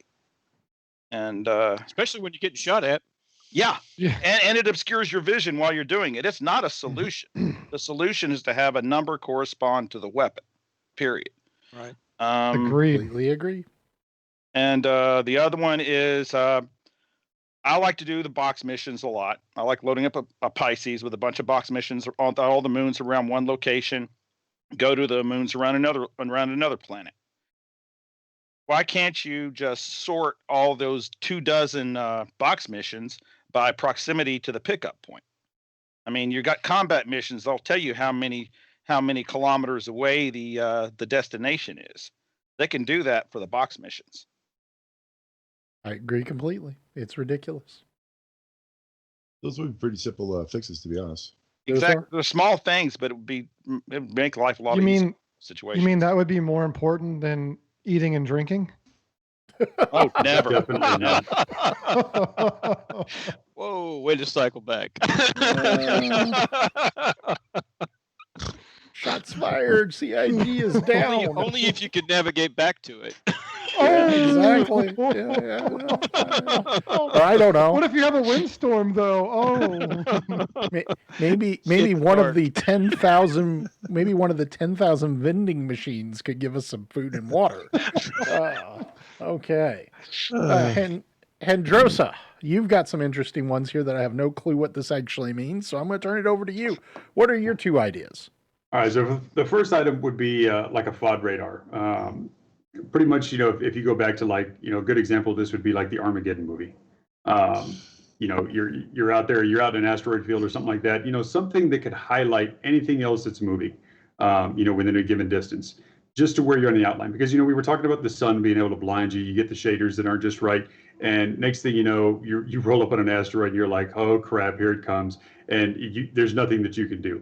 It doesn't need to be real big, but just give you like a small little outline, like, oh, here it is. You don't even have to have distance, but something that outlines it. I mean, it's hard enough for us to track a ship out there once we have it targeted, and you expect us to see asteroids on the far or the dark side of the sun or the dark side of that asteroid. So something that could outline FOD out there would be great. And it kind of ties almost right in. What's that? Oh, For collision avoidance. right, like collision avoidance, exactly. Yeah. And it also kind of ties right in with my second one, which is kind of like terrain following. When we get down there, we're in a storm or something like that. Cool. Maybe we want to utilize a storm to mask our signature. We can already mask our signature, but once we get down there, give them a non-visual. Anybody who's following you or whatever. But I still want to see a net storm. I mean, sure, they might be able to do it as well, but I don't want to slam into the terrain doing it. So if I'm going to fly in a storm, whether it's a sandstorm, a winter storm, fog, whatever, Snowstorm. snows, yeah, exactly, is kind of goes right back to what I was talking about, is lace over. And again, another good movie to reference this would be like the first, oh God, what movie was that? X-Men, the first X-Men movie, when Storm laid the fog over and the ship kind of had that grid and you could see, the Statue of Liberty, you could see, the island, something like that, to where the fog wasn't an issue. 'Cause, if we can do it in CIG today, they should be able to do it at CIG. At today. CIG, right? See, we're making it easy CGI for is them. what I meant, but there we go. Okay, and number 2. I think we've covered this. Well, yeah, but I want to point out, somebody just pointed out there, ShepCap, an AGL rate altitude versus MSL. God, yes, is he right? Yes. Please. Yes. Please. Yes. Something. Or at least an AGL at at where you're going, so you know how high it is or how low it is below sea level. That would be nice. But okay. Again, I think modern we've navigational ability. Hendrosa, is there anything else you want to add to terrain, radar / grid that we have not beaten to death at this point? No, we'll leave it up there for Josh to work on getting that horse up there, and we just always see that image. Just slam into it. Yep. So before we go any further, guys, we've got some viewer questions. If you have features that you would like to see in Star Citizen and you want us to give our comments about, at ChapCap, and let him get them. We've got a few to go over. If you got regular questions, we're going to be opening up to that momentarily as soon as we get done with this segment. And then I'll give you some things to go check out and do. So here we go. First question from ChapCap that ChapCap sent to us is Buster the Destroyer entertainment gameplay, festival-ready vehicles, i.e. a line of ships that fold out into stages with accompanying runabouts that allow for front-of-house audio and lighting mixing setups. What, like a mobile dance floor? Yes, that's what he's asking. Burning Man for. in space. Burning Man in space, yes. I've got my comments about this. Does anyone else want to start before I light this one on fire? Well, Burn it down, Jay. Burn it. Kill it with fire. I like to see what the BMM is going to give us. I like to see what the I've seen some pictures where it's going to be laid out. So recent vids came out from CIG, and they talked about the use of cargo space as shops and stuff like that. So using, I'm not going to say for a rave, but using ship space for things other than what we may initially think they're for is a possibility. Oh, and I'm reading the chat, and I didn't know this, and I apologize profusely, but Buster is a she. Either way, still doesn't change the idea that it is a horrendously bad idea. Don't say that around CIG. They might actually do it because they'll think it's good. Focus on core gameplay. All of our ideas. Well, I mean, Crap but CIG, they are terrible. Don't follow them. they already have some. I mean, they have luxury ships. I mean, with things that are in it. I mean, who doesn't want that pool table on the 600i to actually work? I don't. I want them to rip it out and give me something useful with that space. It's a luxury ship. It's for Marines. They've got one in the stinking Carrack too. It's just a waste of space. You can't do anything with it, and I wouldn't want to if you could. It'd be one thing if you gave me some ability to stream video to a big screen TV, and we all could sit around while we're in quantum for 45 minutes crossing a single system to be able to, watch a YouTube video or a movie together. But they introduced food and water here, Jay. We're going to have another little entertainment, thing. We're going to have, rest. We're going to have a whole bunch of exercise. Well, that's what I was exercise the whole night. I was going to say that, Hendrosa. Why would we want to watch a movie? Jay doesn't want any popcorn to go along with the movie, so I don't know. At least it would be something to do. Let's be honest. Sometimes we're in these quantums, even in the Carrack, and it feels like 20 minutes to go between place A and place B. That's because you don't upgrade the quantum drive, my friend. That's true. I'm guilty of that. I run the stock quantum drive. Remember, the 2018. But no, I think that we learned about utilizing the rock paper scissors. So we're going to have something to kill time here shortly. No, I think Yes. she's got to. I think I'm not sure it's to the extreme that she's talking about, but having a multi variety experience is what Star Citizen is all about in the end. And so, having things that you can do that aren't a militaristic or a commerce type event, it's not bad. I mean, Yeah. I, You got I to want use my Widow somewhere. Phoenix Emerald hot tub to fill up. I mean, why not? So Sure. Yeah, The- you could play the Sims demand- Online next too. The demand for Widows got to come from somewhere. Yeah, if you say so. If the game has a customer base, okay, the game has a customer base to these commercial flights. The game may have an NPC customer base to attend events. Oh, maybe there's a future in there. yeah, Maybe You're there welcome. is. the 890 is all about entertainment. If you say I'd so. argue with you on that one. No, I know, Okay. Josh. I know you wanted the command and control stealth ship or whatever it is. Like we've had this conversation many times. Okay, moving on to the next one. And Leaf, our buddy Leaf, thank you for watching Leaf. It's a simple question. Pets. Yes. He just got No. a dog, you know. I know it is. I They- know that's why he's talking about this. You're gonna go put a They leash on his promised face. that that- for a So- while. we Hold can't- on one second. That and the fact that his Facebook feed is always either him Dogs. snowboarding or pictures of stupid dogs. I'll take responsibility for the Typically- snowboarding. That was my fault. But Turing, what's your opinion of pets? Well, I mean, if we can't even feed ourselves, how are we going to feed our pets? Yeah, there you go. I mean, I don't want to walk on my ship and walk into something on my ship. You know what I'm saying? So, I'm tracking all over the place. and I think CIG would go there. Yes, they would. I think You're not CIG is going to looking go forward there. to the Or listen to your pet parakeet, go off in the ship while I'm trying to fly on a 2-hour mission or something like that. No, I think if it provides perhaps some sort of function, military working dog function, things of that nature, or something like that. But is it nice to have? Maybe. I How don't about know. we like fix the Flare. 30 Like Ks Flare. before we do People that? want one around their ship just for the having it. People would do Yeah. it. Yeah, Sure. maybe. They might want teddy bears too. You know what? In turn, you're kind of right. I hate to bring up the game about dinosaurs again, but the pets they have there in terms of some will keep you warm when it's cold. Some will carry additional items you can't carry. Some can give warnings. Whatever the case may be, if the pet in the game has a function in the game, I think it would go over extremely well. Yeah. If it's just a cute furry thing I get to have, It poops it's everywhere. like having crap in my hangar. I got a hangar filled with crap. I don't care. It's like doesn't help my gameplay. So having a little dogo is not gonna help my gameplay either. But if it has a function, yeah, I think it'd be a great idea. So, Hendrosa, what's your vote on pets? Yay or nay? I have to agree with Turn on that one. If it's for in-game protection or something like that, or enforcement, absolutely. But just to have one, or and Jolly made a good point as well. But we already got spacesuits to do that. I think we're good. No pets. No more AI. The AI is already a nightmare and slows my computer down too much. Scientifico asks, a dedicated covert reconnaissance ship, something that emulates the role of the current day Global Hawk or U-2.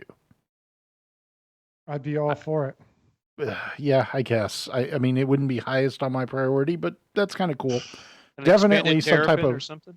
Terrapin's Yeah. the closest we'd have. Yeah, Terrapin, Yeah. I think it's probably the closest you have How right about- now. yeah. But it's not Full stealthy. featured. No And weapons. it's not fast. Stealth, fast. Again, no weapons. Yeah, I'd be a pretty neat little Yeah. ship. Yeah, Wouldn't- I think that Like would the a work. ability to 350R with- communicate with other ships and pass them information, live feeds, that kind of stuff, on where targets are at. I'd go for that. That's a pretty good idea. Yeah, I mean, you sort of have some things already: the Terrapin, the Herald, the Star. I mean, stuff like that are not quite like this, but they're going that way. So yeah, I could see that. That'd be good. Be useful. You Well, would definitely I'd need the buy- ability to enter, an orbit to utilize it. I mean, if not, it's going to be more, of a manual thing. You better hope you got that crew that knows what to do, and it's going to get kind of tedious. But if it's a one-man ship, absolutely, that you can Isn't get out this- and go do it. Isn't the Sentinel supposed to have some extra scanning ability? I thought. It's an E-warship. I think that's more Okay. offensive Yeah. than it was Jamming more Yeah, than it's more jamming. scanning. Yeah, I think Wild Weasel on steroids kind of thing. Okay. Yep. I have one more thing that if I had had a third option, I would have put in here, and that is a really simple request. CIG, please, for the love of God, put a drop shadow around all HUD Oh, yeah. elements. Yeah. Please, for the love of God, put a drop shadow around all HUD elements. You're Text killing us. killing me. White HUD. Can- on a can we white get white custom mode. colors? Oh. Custom I don't colors? care about that. Just give No, me it's a a black drop outline. shadow. Yep. You don't Yeah. like flying into Lyria in daytime and not being able to see a damn thing on the ground? No, I don't. But drop shadow. All I'm asking for is put a little black outline around everything, and we'll be good to go. If it's really dark, you'll have the bright characters, the greens, the blues, the whatevers, the reds. And if it's a really bright spot, you'll have the black that outlines and makes it where you could actually read and see what's going on. I mean, for crying out loud, how hard is it? I mean, you guys come up with all this cool stuff. Can you not just go spend 10 minutes going in and going, add drop shadow, add drop shadow, add drop shadow? Oh, look, we fixed this problem. Mother bleepy, bleepy, bleepy. Okay, moving on to Raid is asking solution to the bunching up of player pips in game to see them more Yeah. clearly. Yeah, Yeah. I don't know. I don't know that you're going to get around that. That's I a think you're tough stuck one, with Raid. that. I feel your pain, man. Especially on those big ops and stuff. But any solution that comes up with that, you run the risk of dropping people off, and as you start, getting separated, and I don't know if it's going to work in the end. I don't know. Nothing but problems. If you're on the map, you can go to the cluster, zoom in as best you can, select the specific individual you want to try to come to, set a course to that individual. That's about the best we can do right now. And when it comes time to align, sure enough, I'm aligning. Whether I'm aligning But to are the you guy I aligning on- selected or not, I have no idea. I don't know. Again, need the ability to have a drop down list to select your quantum instead of trying to align in game and having 1,000 pips. You just need the ability to have a pull down list, I mean, select where you want to go and go. I've already maybe the solution is the drop down list for the locations, but I could use my member list, which they already give me, and with a right click, set quantum location. Agree, that would be You just know. as good. You know, Little so that bits of- way they've I got don't all have the to stuff worry there. about having to drill down on my map to go see something. I don't know. It's almost like the devs only play with 3 or 4 other players and never try to play as a big group. I'm just saying, it seems kind of coincidence that the things that break are the things that require you to work as a big group. Maybe their playtest isn't designed correctly. No, you're right. Every time I've seen a Citizen Gone demo, I've had maybe 4 or 5 players in there. That's Correct. about it. It's almost like they don't think that a large chunk of their players are going to play in big groups. Again, they've got my phone number. They've got Jolly's phone number. We'd be happy to help them for free with this issue. So, Terrafon asks, what about the ability to go hunting for various fauna? Do a Savari big game, some big game, make it into food or sell it. I fully expect that there are going to be creepy crawlies trying to kill me in caves. So I think that's going to come. What do you think, Jolly? Yeah, I think the idea of edible fauna, which you turn to food, that's not bad. And that goes back to getting to food again, craftable food. In other words, right now, I can only get food from what I buy from vendors. What if in the botanist role or the farmer role, whatever the case would be, I grow food, that's one thing, but I can also take the food and modify it. So as no one's pointing out, this food will give you a boost for that and the other thing. What if I give you the ability or give players the ability, because it's not going to be me, to craft in some manner through science and research to make a superfood? Hey, this munchie right here will last you 24 hours, not 10, 24 hours. Something like that will add to gameplay if they open that type of stuff open. So, Nam, what do you think about this? I'm all for it. It's I fully hunting gameplay is something I would really get into. Just the whole aspect of doing that, and just we've been needing critters in general in the game for a long time, And I just think that'll give a lot. It'll just make the whole work, even if you're not doing anything with them, hunting them just being there is going to be. It's going to add to the lived-in feel of the universe when you're out on the surface of a planet instead of just being a barren landscape with a few trees. I'm going to say this right now, that in the snow mountains with the wind blowing, if something like a bear or a yeti came rolling out of there and attacked us on the ground, it would be poor Lacoste would be pissing his pants. So It's going to change how it will change how people will operate on the ground. They'll be definitely have to post a watch to look out for stuff like that. Exactly. Just don't let him in the armistice zone. That's the only thing I asked for. Yeah, of course. Yeah. Pull my gun out. You want your gun to work if they come after you. I get that. Hendrosa, Yes. what are your thoughts on this? It's I'm really looking forward to that portion of the gameplay. It's I think it's definitely going to add a whole different aspect that we're just not familiar with right now. But as long as they kind of incorporate it to where they can be utilized in a way, which they are, from watching the Inside Star Citizens, that's what they've been talking about. So I think it's good.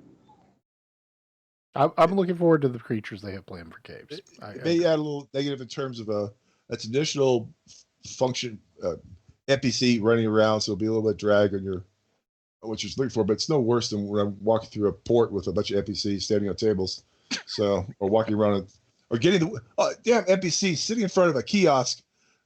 Get the hell out! You're not buying anything. Get your ass out of there. You can go buy my stuff. They push you out of the way. Irritates the hell out of me. How about the 7 that stand in front of the door and don't go anywhere, so you can't get by? You can't get into the store to begin with, let alone, or they don't know how to press the open button on the door, and so they all pile up there. You come around and open it, and they all rush through each other. I'm with it, Dresser. I think it'd be pretty cool ad. I really do. agree.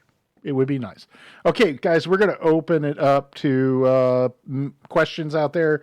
Any questions, comments, or anything you want us to talk about real quick, we'll spend a few minutes. While we do that, and I wait for those to roll in, and I am keeping an eye on here, I'm going to introduce everybody and kind of give you their background real quick. And we've got Jolly here. Jolly is the executive officer of Atlas Defense Industries, and has some real world pilot experience. We won't get into all the details there because I don't want to out him on a stream, but is a really good resource. And he's kind of my partner in crime, helped me start this, and really enjoy having him on. And even though we got 6 on today, I love this experience and love having Jolly here. With him, my other partner in crime is Turing, who's also from the Air Force but didn't fly. He made sure people didn't get flew sick. in the back of the plane. Sure, but not in the front. No. So, but he made sure that people didn't get sick. And definitely is our resident health expert when we have to talk about COVID and stuff. Also tonight is Josh. Josh is with us, and he is our sim pilot and iRacing expertise. Do you have your YouTube channel up and running yet, Josh, that we can promote? I don't, but it'll be YouTube. It'll be Callie Joshua when I get 100 followers, but I'll get it up and we can promote it on one of these shows coming forward. Sounds good. But he's going to be working on some flight profiles and tactics on YouTube here in the coming months. And then we have Namidius, who is our senior director over our contracting divisions. And Nam, do you have any social media or anything you want to promote or anything Not about at the moment, ADI? no. Nope. Okay. And then we got Hendrosa, who's our senior director at ADI over our commerce teams or product teams, however we want to call those today. And I know he's got a stream that he wants to promote. So go ahead and tell us what you're doing on Twitch, Hendrosa, and promote your channel.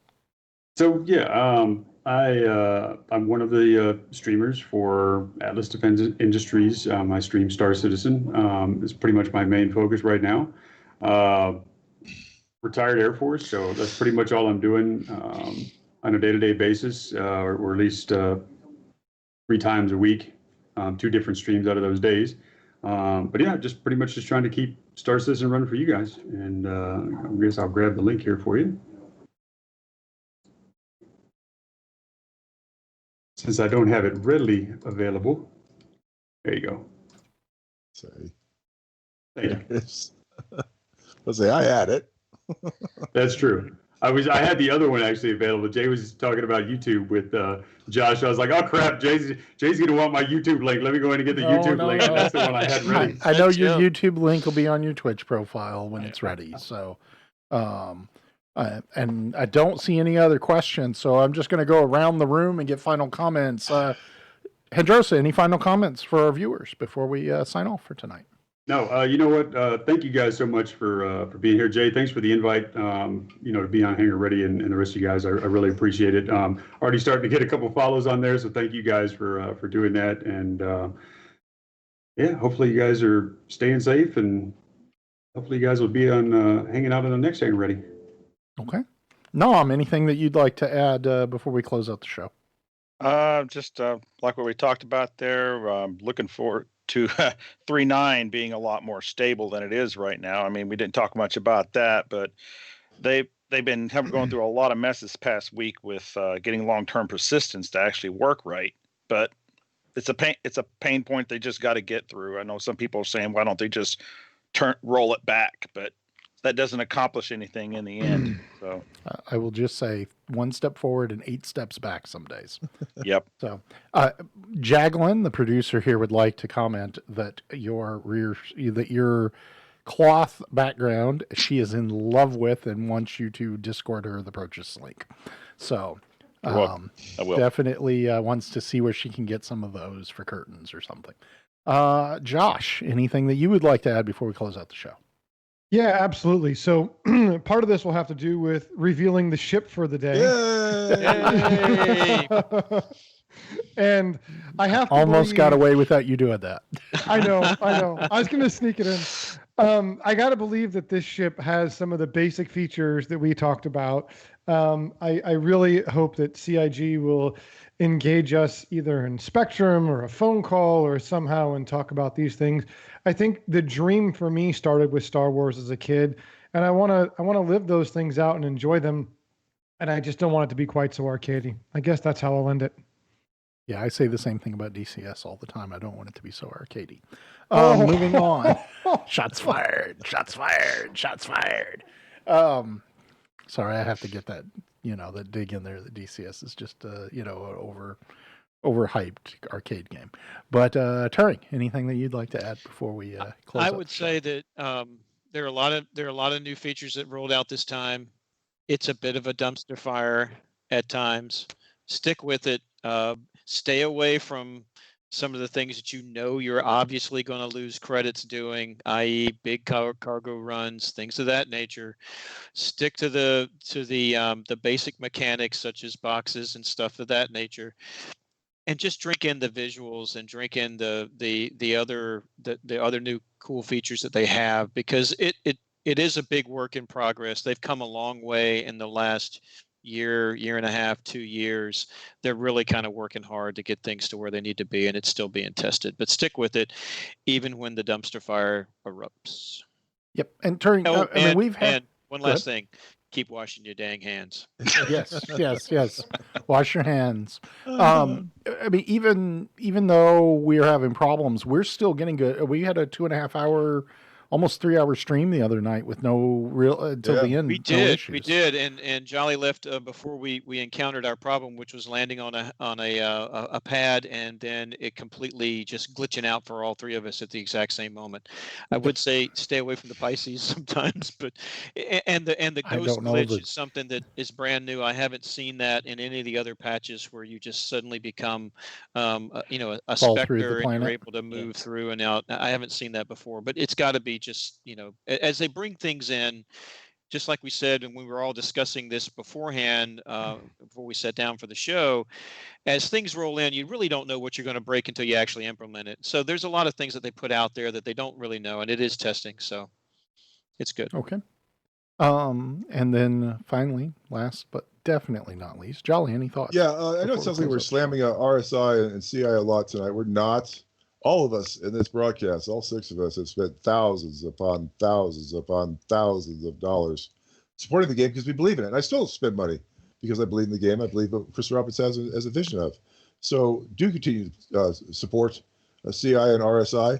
The game gets better every time. I know glitches reappear, but also keep in mind each and every one of us at this stage of the game, we're testers. We're not players, we're testers. And so do give your reports, do help the devs improve the game itself. If they don't know what's going on and you can't give them some sort of proof and evidence, it's just tough for them to make corrections and make the game become what all of us want to become eventually. Second thing would be every 6 months I shave this puppy off. It's time for it to go. I was going to wait till the con, but I'm taking this off tonight. So next show you will be a little less handlebar mustache, right? It'll be something. I don't know what yet, but Don't know what yet, but it'll be something. Unfortunately, CitizenCon got canceled, and we didn't talk about that tonight, but we will. So, guys, we're going to be back. It looks like COVID is starting to fade, and we're not getting quite as many views. So we're going to probably go back to a once a month schedule. So we're going to be doing something in the second half of June. Will be our next episode. Obviously, check us out on Facebook and check us out here on Twitch. And we have a Discord. It's really easy. Discord.hangarready.com. Come join us. You can chat with us. You can give us show ideas and thoughts. We're also going to be doing some streaming out of there as well over the course of the next little bit. And so just keep me in the loop and come join us on Discord. But we're gonna be doing some studio updates here at the Hangar Ready Studios over the next 6 weeks, and I think you're gonna be in for a really good surprise when we restart back up in the second half of June. So stay safe, have a lot of fun. I'm gonna be on the ADI Mumble server. I'm always on the Hangar Ready, but I'll be on after this show in about 15 minutes or so for a few minutes. And I suspect some of the others are going to be here as well. It's we're looking forward to talking to you. So if you have any questions, if you want to know how to do streaming, if you want to know how to do something crazy like this talk show, I'm always happy to answer questions. And again, I want to thank all of my co-hosts, Jolly, Turin, Josh, Numidius, and especially Hendrosa. Thank you guys for being with us, and I hope some of you will come back and help me co-host in June. Have a great, safe week. Stay safe. Wash your hands, and practice a little bit of social distancing outside. Sunlight, the best thing you can be doing right now. So, everyone, take it easy and have fun. Signing off, and we'll see you in about 5 weeks or so. all right. Bye. Bye. See ya.